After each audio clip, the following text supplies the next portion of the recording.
একটাই rice order করছি এবং সেটার প্রাইস হচ্ছে 60,000। ডিম ভাজি হচ্ছে 79,000 টাকা, ডিম ঝোল হচ্ছে 99,000 টাকা, মানে 1 লাখ টাকা ধরা যায়। হোটেল থেকে যখন বের হলাম তখন হচ্ছে তিলকাতে সিমটা নিছে, ওই সিমে আমরা দেখি হঠাৎ করে নেটওয়ার্ক নেই।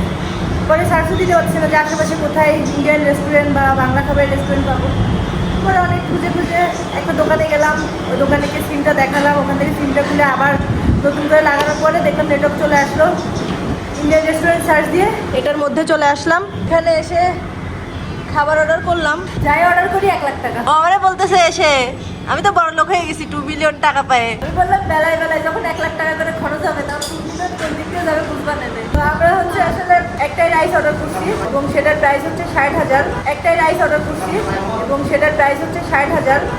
আর ও নিচে হচ্ছে এগ অমলেট আর আমি এগ মশালা, মানে ডিম ঝোল আর ডিম ভাজি। ওর ডিম ভাজি হচ্ছে 79,000 টাকা আর আমার ডিম ঝোল হচ্ছে 99,000 টাকা, মানে 1 লাখ টাকা ধরা যায়। খাবার আসুন তারপর দেখাচ্ছি কোয়ান্টিটি কতটুকু and কেমন খেতে সেটাও বলতে পারবো।